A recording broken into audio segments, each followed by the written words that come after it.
Hello and welcome to the Film Pulse Podcast. This is episode number 417. My name is Adam Patterson. With me today we've got Kevin Rakestraw. Hey, Kevin. Hi. This week on the show, we'll be reviewing The Suicide Squad. We'll also be going over some we're watching on the watch list and going over this week's new releases in theaters and on VOD and Blu-ray. Thank you so much for joining us this week. Please remember to review us on iTunes if you get a moment. That would be extremely helpful. I think we can just dive straight in to our review. We're talking about The Suicide Squad. I have a synopsis here. Supervillains Harley Quinn, Bloodsport, Peacemaker, and a collection of nutty cons at Belle Reve Prison join the super secret, super shady Task Force X as they are dropped off at a remote, enemy-infused island of Corto Maltese. This is written and directed by James Gunn. Now, Kevin is the resident hater of everything superhero. We'll start it with you. What were your initial impressions of The Suicide Squad? For the most part, this wasn't too bad. The only thing I guess I should say the main thing that doesn't work for me here is that, I have no knowledge of any of these people.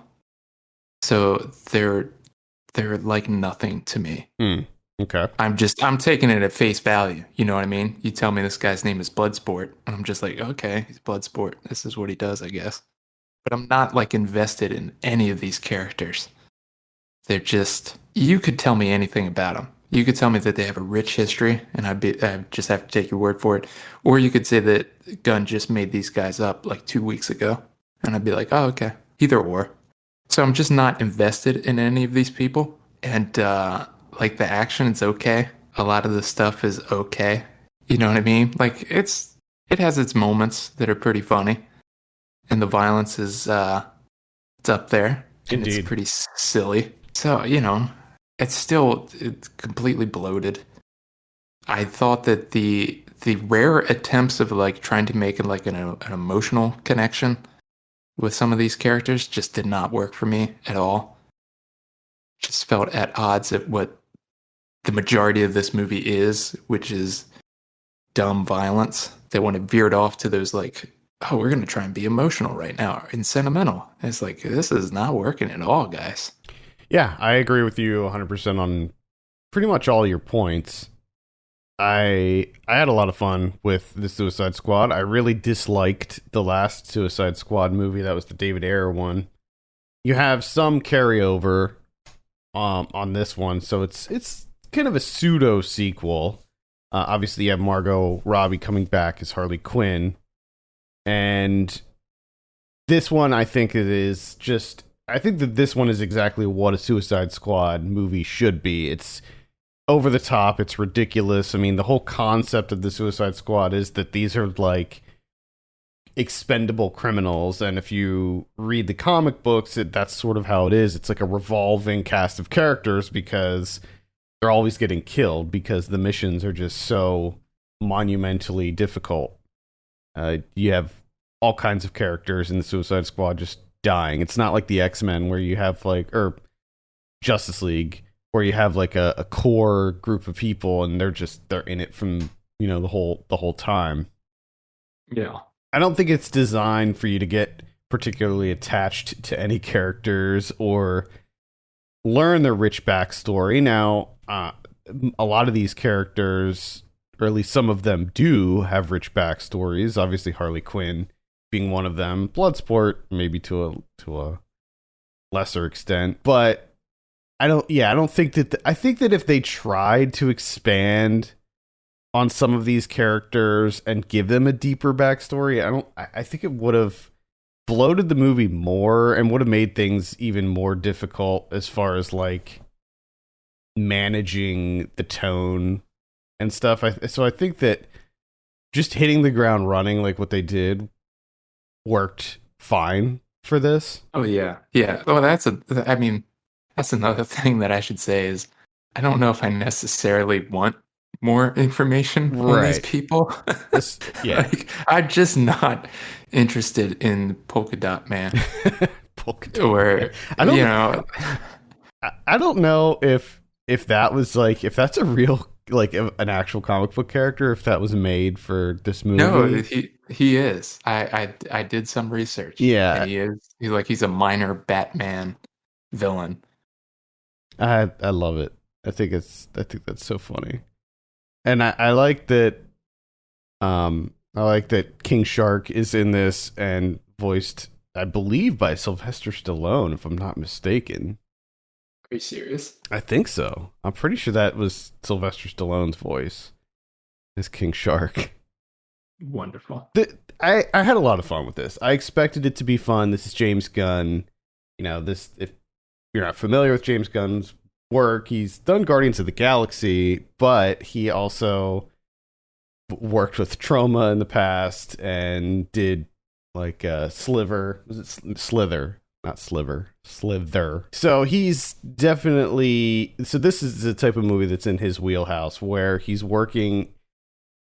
He knows how to work with an ensemble cast, but he also knows how to work with over the top gratuitous violence and gore. And this movie, there's so many people who explode in this movie. I mean, people just faces getting blown off, heads getting blown off, people getting ripped apart. I mean, it's so over the top, and I had a lot of fun with it. I enjoyed myself quite a bit with this movie. Yeah, it's tough on my end because, like, okay, I had uh, a reasonable amount of fun, enough that I didn't hate my life while I was watching it, but not enough that I'm like, wow, I want more Suicide Squad. I had my fill of Suicide Squad and these characters. You know what I mean?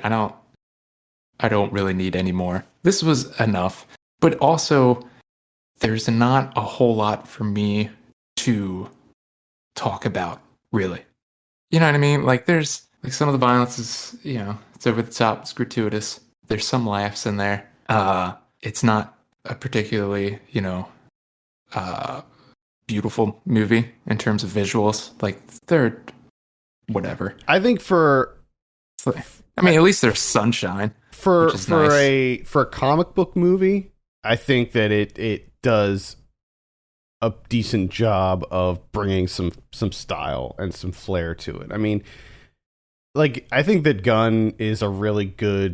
I think Gunn's a really good director. I think he's a really good filmmaker, and I think that he has a really good eye for the lens. And a lot of there's like artistic shots in this that like just totally didn't have to happen. Like one in particular is like the fight scene between, was it Flag and Peacemaker, when his helmet is on the ground, and rather than showing the fight, we see the fight through the helmet, and the camera's kind of just swiveling around the helmet.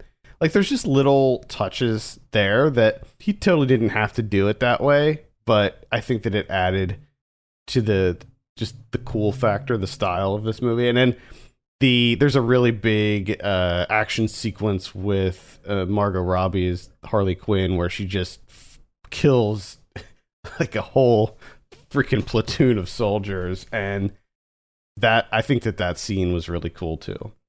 I did like that because I liked the infusion of color Yeah, that they added to it, which was nice. I will give that as. And I also I thought that was really awesome with the flowers, and then the polka dot man, when he unleashed the polka dots on people. I think that looked really cool. Polka dots. Unleashing the polka dots. I do want to know, like, what's up with Gunn and birds? Why does he not like birds? I don't know. A lot of birds getting killed for no reason. Seems odd. I don't know. Maybe a bird did something to him as a youth. I hope so. I hope birds keep doing stuff to him. I hope birds fuck up his life. Man, jeez, we got against James Gunn. Nothing. I just don't. If he's got a problem with birds, I want birds to have a problem with him. You know what I mean? Yeah, tit for tat situation. Got it. Fucking right. Mm-hmm, You're right. Mm-hmm. You're asking for it. I hope the birds bring it. That's what I want.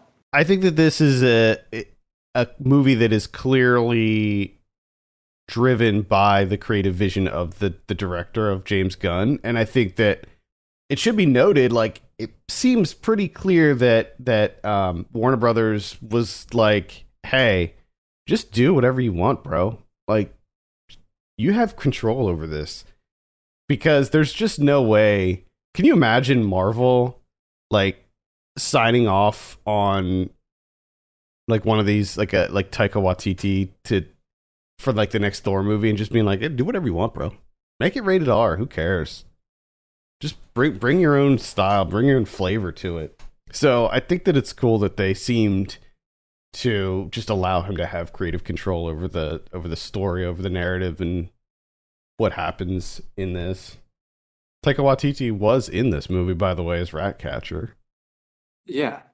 Which I guess is a good segue to talk about the absolutely ridiculous cast in this. I mean, a lot of people. A ton of people. Some people in it for like one scene. Like the Waititi, he's in the opening credits, which is funny, but he's literally in like 2 scenes of the movie, which is kind of wild. But I mean, it's like a who's who. I mean, holy crap. So many people in this, and they all, they're all fine.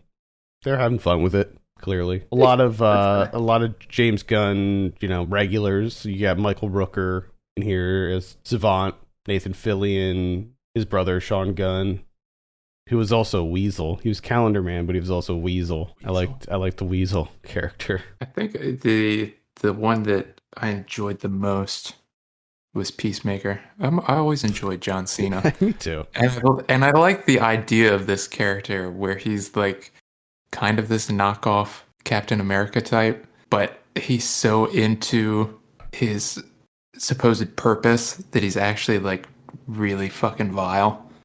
Of like, where he makes that point of like, I love freedom, or I love peace so much, I will murder everyone to have it. Every man, woman, and child to get it. Yeah, it's like, I don't care how many I have to kill, which is just, I like that idea. Yeah, I think it's important to remember, like, this dude was in prison, so he was clearly not a good person. And then, like, that one scene when they go to the village to rescue Flag, and he's just ripping through those people, like, just the way that he stabs that guy who's asleep, you're just like, oh, yeah. Man, this guy's pretty messed up. Confirmed that Sylvester Stallone is the voice of King Shark, by the way. Yeah, that is. Which is another thing where I'm just like, okay, I guess. Can't prove you wrong. It also seems unnecessary, but like it seems like you could have got anyone to say bird. But Sylvester Stallone is he's in Guardians of the Galaxy too, and he is in this very, very minor role in those movies. I don't know if they're going to expand on his role later, but yeah, it's kind of interesting. He and Gunn must be just like buddies or something. Must be, because he seems to always do these like really little, like almost cameo things. Yeah, I don't really have much else to say about it. I enjoyed it. This is available on HBO Max, so if you have HBO Max, you can watch it for free, or it's included with your subscription. It's also playing in theaters right now as well. I think that this is one that you could totally watch at home and have just as much fun with. I don't think that it's like a must-see theater experience or anything like that. No, and I think that's something that it helped. It helped for me, at least. Where I get to watch like a blockbuster at home without paying money, which is nice. Considering the circumstances, the current state of affairs. Yeah, because I think if I saw this in the theater, I would be like, oh man, because I have money, I have time, travel time attached to it. That I'd be like, damn, I don't know, this didn't really work for me. But the fact that I was able to do this from the comfort of my home with smoke breaks, perfect. There you go. All right, let's go ahead and give Suicide Squad a score. I'm sitting at a 7.5 on this one. Woo! Give it like a 5.5, which is actually like pretty good, all things considered. So, but just above average for you. Just above average, and I mean that's pretty damn good for a slew of characters that I know nothing about. I don't care to know anything else about them, and I just don't care about them at all. That's the other thing that kind of hurts it, is that like the stakes for me are nothing. because I'm just like, I don't know who these people are. I'm Well, not invested in them. So if they die, yeah, and the way you started off with everyone dying, I'm like, oh, okay, these people are just like, it's the Expendables, but they're actually but they're all, expendable. yeah, you know what I mean? It's like, oh, okay, so you essentially at the beginning, you make it very clear, like, hey, any one of these people could die at any moment. So I'm just like, all right. Yeah, I mean that's by design. I think that like Margot Robbie's character is really the only one that I don't think anybody Yeah. wants to see die. And I think that's the unfortunate thing, like in terms of like formula of superhero movies, that I know like the big name actor slash character, like they're probably not going to die Well, yeah, unless I we're mean, getting towards the end of, unless we're like 4 movies deep into it, then yeah, it's like, oh, okay, there could be a chance now. unless they're ready to not play that character anymore. Yeah, exactly. Their 3 picture deal is up. Yeah. Well, I'm glad that Margot Robbie is still doing Harley Quinn. I think she does a really good job as that character, and I definitely want to see more of her. I wasn't a huge fan of her movie, but at the same time, I thought that it was decent. So yeah, I would like to see more Harley Quinn. The funny thing to me is like right off the bat, I'm thinking, well, Polka Dot Man, he's getting it like immediately. He's probably going to get it like as they're walking through That's what I thought the too. film. And then like I was started thinking like, oh, they're not going to kill Polka Dot Man. That's great. I'm kind of like I'm coming around to this guy. He had some stuff going on, and he had some issues. He did. Polka Dot Yeah. Man. Felt sure felt does. really bad for him. All right, let's move on and talk about someone we've been watching. I believe that it is my turn this week. I'll start things off with some big ones. I saw The Green Knight. This is the David Lowery one. Lots of hype around this one. A24 putting this out. Big fantasy epic about Sir Gawain, one of the Knights of the Round Table, and his adventure to go fight the Green Knight, kill him. Well, actually, he's going off to have the Green Knight kill him, basically. Okay. So visually, probably one of the most stunning movies of the year. I mean, it's just, man, beautiful. This movie is really, really a stunner. The music, the score is incredible, and yeah, I mean, definitely hit all the notes for me as far as like style and visuals. Cinematography is incredible. Lots of really long, like lingering static shots. Lots of slow pans. And I think that adds to the sort of inaccessibility of this movie. I think a lot of people are going to have problems with this movie because there's no action or anything like that. It's not like Game of Thrones or something. It's a very deliberately paced, segmented adventure story where each thing seems a little bit disjointed from the last, and you kind of have to just put the pieces together, and it's not like a very coherent narrative. The sort of the meaning behind it is very evident, where this is all about a man finding honor and proving himself to be an honorable person and becoming a better person. But I mean, I guess for me, the fact that it's based on this like centuries old poem, I was finding a lot of like logic problems because it stays pretty close to the story, like the original one. I went back and looked into it after seeing the movie. It seems to stay very close to the source material, and as such, there's a lot of stuff that just doesn't make a whole lot of sense in the movie. And at the end of the day, like I get what it's going for. I get the story, but I just didn't find it that interesting. Like, and it's like over 2 hours long, and you're just like, you feel that length. Like it's a very kind of plodding movie. I understand that a lot of people are going to really love this, and I think that they're probably going to love it based on mostly the visuals and score because everything else is, I think, just pretty average.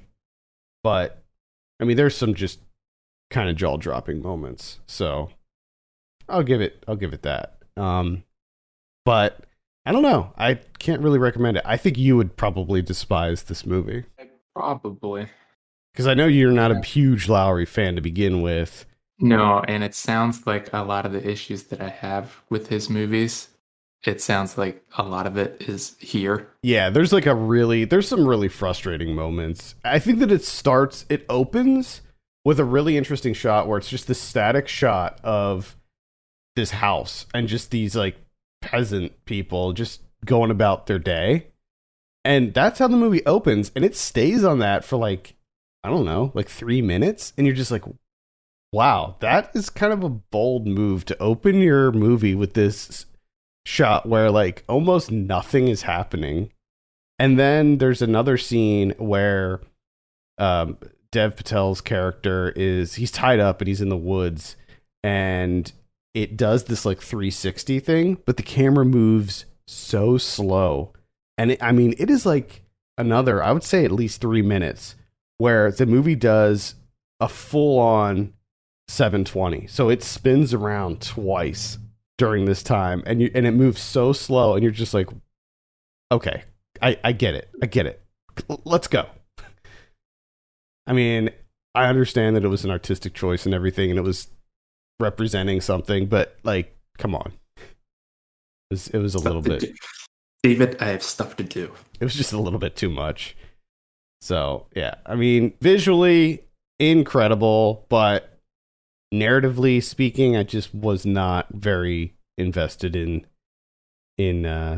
Sir Gawain's story. I didn't like him. I thought he was kind of a douchebag from the beginning, and I didn't really care to see his hero's journey. So, I think that was maybe the problem.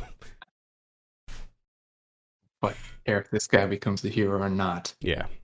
Well, I have a period piece as well, and that's Mona Fastfold's The World to Come, which is currently available on Hulu. Streaming on Hulu. She made her debut with The Sleepwalker back in 2014. She had Christopher Abbott, Brady Corbett, and I remember that movie like doing particularly well. I think it's Sundance. I think is where it premiered. So this period piece, you got Christopher Abbott back, you got Catherine Waterston, Vanessa Kirby, Casey Affleck in there.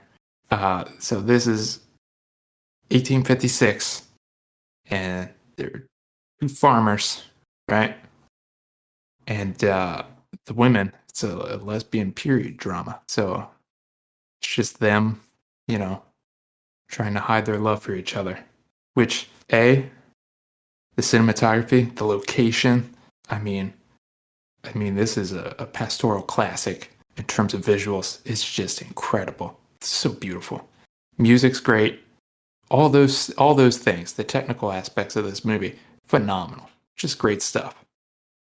But the story itself is just, it's very slow, and it's somewhat one note. I mean, there's a little variations of it here and there, but this is a movie that also suffers from most movies in which people just don't talk to each other. Or just pauses. Someone says something, and then, like a minute later, someone will respond to that thing. I guess they're just people in movies for some reason seem to take a long time to process information, and we have to see it in real time for some reason. I'm not quite sure why that's a thing nowadays, but I'm getting real tired of it, which is interesting because now these movies are no way similar. But I talked about California Split, movies from the 70s where it's kind of exhausting because the characters are always on, and they're always doing bits and stuff like that, which can be a little bit much. But at least those people like interact with each other like normal human beings and actually have like interesting dialogue, even if it can be a bit exhausting at times. Where this is just like people just not talking to each other. And it's just, it's a bit annoying. So it's like a half and half movie. Got it. Okay. And that is The World to Come, which is available on Hulu. So check it out on there. Saw Jungle Cruise. Yes. This is on Disney Plus. It's in theaters as well. It's the one with Dwayne Johnson, Emily Blunt. I hated this movie. Absolutely hated. Hated it. No. I could not. I'm so glad that we watched this at home and didn't go to the theater, because I'm going to be honest with you. I didn't finish it. I walked away. From this movie because I just could not stand what I was watching. And I had my wife just fill me in on what happened at the end. I would like to. When you walked away from Jungle Cruise, what did you get into instead? Like, what was the activity? I might have. You're like, you know what? I think I went and just took a nap. I think I just was like, all right, I'm done. I'm just taking a nap. I'm pretty sure that I just walked away and took a nap afterwards. Okay. It's so bad. I'm sorry. It was not for me. I mean, it's clearly designed to be more family / kid friendly, sort of. But it felt just like a Pirates of the Caribbean clone to me. Like, it felt like they were looking at Pirates of the Caribbean and they're like, oh yeah, we really had a hit with that one. So let's come up with maybe, another, this is based on a Disney ride. And I think it starts off fine. Like, it starts off pretty good. I mean, I liked the style of it, like the visual style. But then, like, after maybe 20 minutes, you start to realize, like, the editing is atrocious in this movie. Like, I don't know what's going on with the editing in this movie. It is so bad. And then, like, after they actually start their adventure, which, by the way, takes a really long time for them to get going down the river, it, like, turns into just, Pirates of the Caribbean, where you have these, like, ghost people who are, like, made up of, like, snakes and jungle creatures, and they're fighting them, and it's just, and then you find, there's, like, certain things you find out about Dwayne Johnson's character. Like, he's got some, maybe some magic going on with him, and it's just, like, I was just so checked out by that point. I just couldn't continue with it. Everybody's good. I mean, like, The Rock, Emily Blunt, they're all fine in this, and it has nothing to do with them or their performances or even their characters. I liked Emily Blunt's character a lot in this, but I just was so disconnected from, like, the actual adventure portion of it. I think that maybe I kind of expected it to be something that it wasn't. And which kind of sucks because, like I said, it starts off as feeling like, I don't know how I would describe it. Maybe like just like a 90s adventure movie. Like, I would maybe compare it to The Mummy, like the first Brendan Fraser, The Mummy. So I was, like, kind of into it.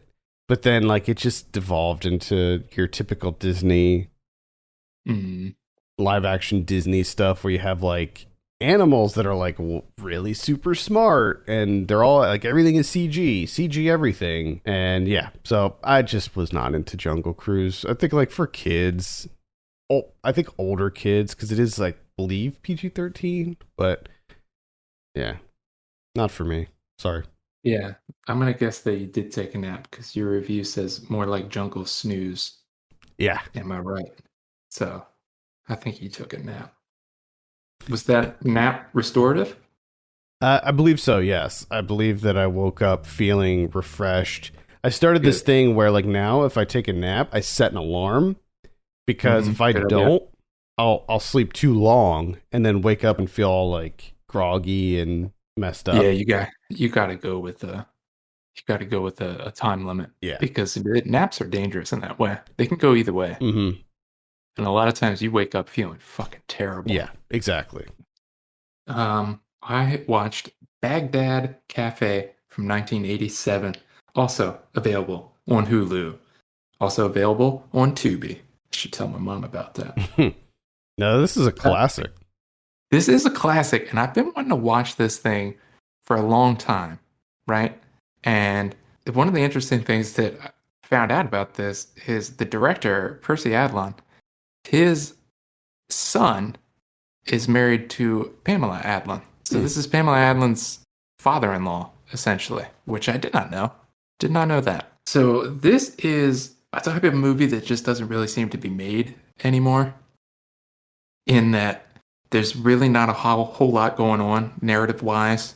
It's kind of just this like kind of comedy that's very slow moving, but yet it's only 95 minutes long.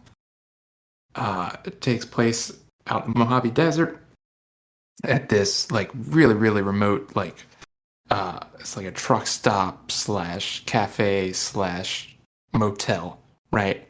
And they get like truckers here and there, and you have like a little cast of characters that kind of live there. They're like family. And CCH Pounder runs the place with her kids and her husband. Her husband leaves early on in the movie, and the movie starts out with a couple, a Bavarian couple. It's, I guess, sightseeing in California. They get in an argument, and the wife leaves, and she ends up at Bagdad Cafe, and they kind of just like slowly become friends over the course of like a week or so. Where at first CCH Pounder just like doesn't want her there, and she can't quite figure out like what the fuck she's doing and like why she's interested in like helping and that kind of thing. And then they kind of like, grow to be friends. And then in for whatever reason, like this only works in this movie, is Marianne Sagebrecht, who plays the Bavarian woman, gets into magic. So she just like starts practicing magic and starts doing magic at the cafe. And the cafe becomes like a big hit. All these truckers are always stopping, and they're putting on shows, and they're doing magic shows and stuff. And it's just like, it's delightful. It's just a nice time. And they just become friends. Like that's the narrative. They slowly become friends, and it's wonderful. Yeah, this has been on my list forever. For whatever reason, I have not seen this. But oh my god! And the visuals in this thing, oh my goodness! Yeah, I'm pretty sure I would be really into this movie. I think the beginning of this, maybe like the first 5 minutes, there's like 18 different camera angles and like 80 cuts, and it's experimental in some ways, and then they do like yellow tint and all sorts of stuff. It's something else. Yeah, I'll definitely have to make a point to watch this at some point. That's Bagdad Cafe. Tubi, get it? Yeah, check it out on Tubi. There you go. I saw F9. I don't have much to say about this. Directed by Justin Lin. It's the 9th entry in the Fast and Furious movie series, and I don't know, man. I think I'm just I'm waning on this series. Now, my background with Fast and the Furious has been a little tumultuous, to say the least. I absolutely hated the first one when it came out. Saw it in the theater. I remember our friends were all into it, and I think that's something that didn't help. Yeah, and I just couldn't stand it. I didn't see the second one when it came out because I hated the first one so much, and I didn't see the third one either. And then I think at some point maybe Brian had the second one on, so I did end up seeing it, and I hated that even more. And then like many years go by, and I decided to like revisit the series, and starting with 5, and I have seen all of them, but starting with 5, I sort of turned around on this series, and I really enjoyed 5, 6, and 7. Like I had a really great time with those 3. Mm-hmm. Yeah. And then starting with 8, I was just like, I don't know, like the plane sequence and stuff. Like there was some fun to be had with it, but I was just like not too into it. And then this one, I was just so done with it by the time it was over. This is 145 minutes long. Guys, a Fast and Furious movie does not need to be 2.5 hours long, okay? No. You keep that 86 minutes. You keep it tight, okay? 86 minutes on a Fast and Furious movie is plenty of time to give us nonstop, adrenaline-fueled action. Because that's what we sign up for when we go see a Fast and Furious movie. Nothing else. Mhm. Like I don't want to see Vin Diesel and John Cena working out their family issues. Like I don't want to see it. That this is not, those two actors are not the actors to handle that type of content. So yeah, there were some fun moments of this. The scene when so at one point Ludacris and Tyrese go to space, and Yes. Yes, that scene is so much fun. I had a blast. Basically everything that Tyrese and Ludacris do in this series is incredible. I love all of their scenes. And one of the, like every Fast and Furious movie, there has to be some kind of like hook. There has to be some thing that sets it apart from the other ones. And in this one, they use like super magnets. So they use these really strong electromagnets in the car chases. So as they're driving, they're turning on and off these like giant electromagnets that are like sucking things towards the cars, pushing them away. And it's really fun. Like that's really cool. I don't think would work in real life. Like the physics just aren't really there for I mean, this movie is so beyond logical at this point. It's a complete fantasy, but it was still some really fun sequences nonetheless. But the scenes that I liked, folding that into a 145-minute runtime, you have maybe 60 minutes of me having fun, and then the rest is just like, I want this to be over so bad. So, yeah, I don't know. I guess maybe I would recommend watching it at home, where you can just fast forward through all the all the garbage. Incredible. That's all I got.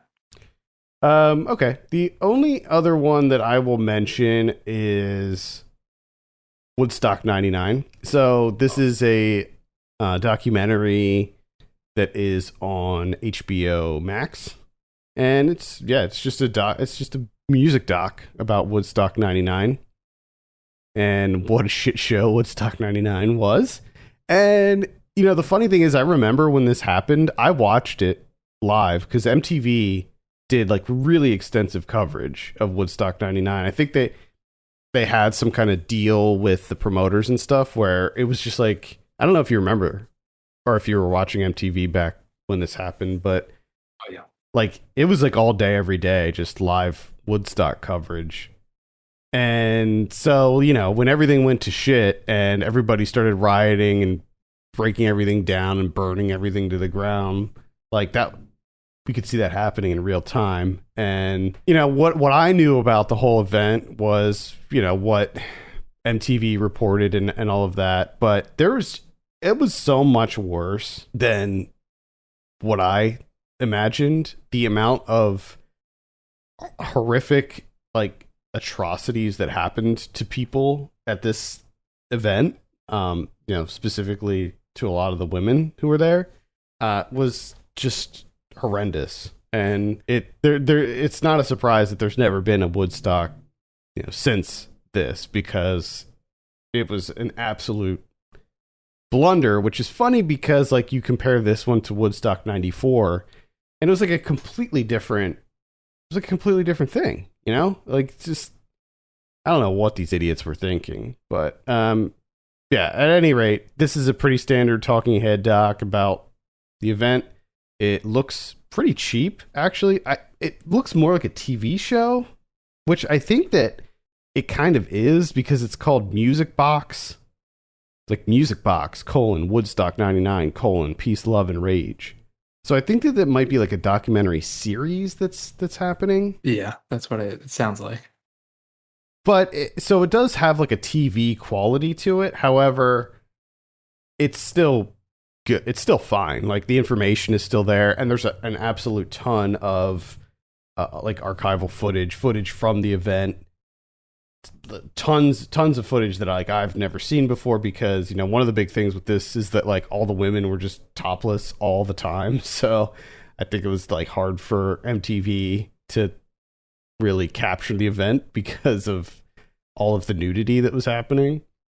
But Yeah, it's I don't know, light recommend, I guess, if you're into rock docs. You did get to see like Rage Against the Machine perform and stuff, so that was cool. Mhm. But then you got to see Kid Rock perform, which was not cool.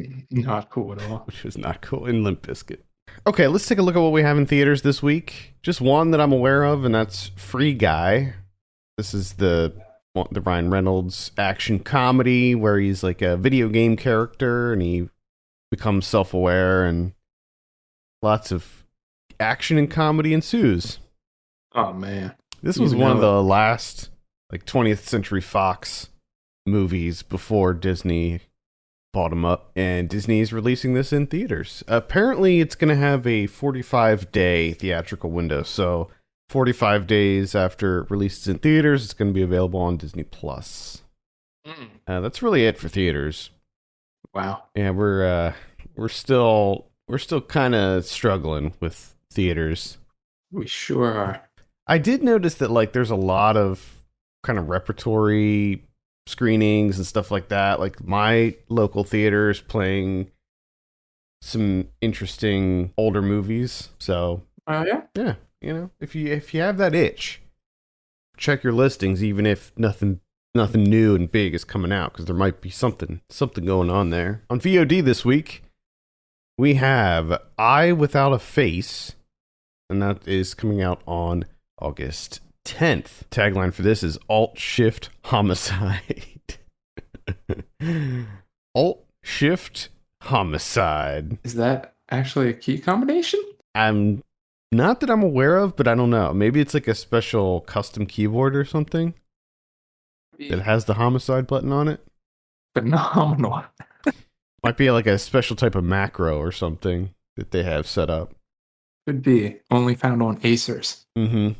Well, naturally. On August 12th, we have Homeroom. That's going to be a documentary on Hulu. On August 13th, Friday, we have The Meaning of Hitler. We got Naked Singularity. That's the one with John Boyega as a public defender. And we have Beckett, and that's going to be on Netflix. That's with John David Washington. It's like an action thriller. We have The East. Swan Song, Buckley's Chance. That's like a family film from the looks of it. We have Evangelion 3.0 plus 1.0, Thrice Upon a Time, coming out on Amazon Prime. All right. Come on, guys. And the movie's 2 hours and 34 minutes long as well. Nice. And we have Coda, that's going to be on Apple TV Plus, and that's about it for VOD. Blu-ray this week. We got One Crazy Summer coming out, 1986. John Cusack. Oh, is that the one where he plays Hoops? See Hoops? I think so. Yes. Yeah. What a fucking movie. The movie's so fucking good. Yeah, it is One Crazy Summer for him. We have A Place in the Sun from 1951. Batman, The Long Halloween Part 2. That's one of those DC animated movies. Was not aware of The Long Halloween Part 1, but I might have to look into it. Oh. They're usually pretty good. We have Nashville from 1975. This looks like some kind of... Paramount is maybe putting out some kind of new line of Blu-rays. Looks like some kind of like signature series or some other nonsense. We have Havoc from 2005. Backstreet from 1961, starring Susan Hayward and John Gavin. The Treasure of Jamaica Reef from 1974. That looks like it could be a Vinegar Syndrome. Nope, it's a Dark Force Entertainment. Oh man, Dark Force. Yeah. Not really familiar with that label, but hey, looks like they're putting out something interesting there. Angel of Death from 1987. Let's see what else we have. Friday the 13th 8-movie collection. Why not? Let's do it again. Yeah. Run it back. If I remember correctly, I used to have a giant Friday the 13th box set. It honestly feels like they do this every year. Or like every 2 years at least. I mean, this one looks cool. It comes in a red Blu-ray case, which I like. But it doesn't contain Freddy vs. Jason, let's see, it contains parts 1, 2, 3, the final chapter of 5, 6, 7, and 8. So it doesn't contain, so it goes up to Manhattan. Jason Takes Manhattan, but it does not contain Jason Goes to Hell, or Freddy vs. Jason, or the new reboot that they did a while back, or Jason X. So it's not even, like, come on. If you're going to do, like, I get it that there's, like, different studios involved and stuff, but I would never buy a box set if it wasn't complete, you know? Yeah. It just wouldn't happen. Moving on, we have My Heart Can't Beat Unless You Tell It To. Let's see. That's pretty much it. What about Criterions this week? We got one Criterion, and that's Afterlife 1998. Rita getting a 2K restoration. A new 2K restoration. Okay. Some new audio commentary, new interviews, all that stuff. Have you seen this one? I have not. I want to say yes, but I don't know, honestly. All right. Cool. No, I have not. Okay. All right. Well, I think that's going to do it for this week. Thank you so much for listening. You can send us your questions and topics to podcast@filmpulse.net. You can follow us on Twitter @filmpulsenet and @filmpulsekevin. If you have a minute, consider reviewing us on iTunes. We would appreciate that very much. For Kevin Rakestraw, my name's Adam Patterson. We'll see you next week.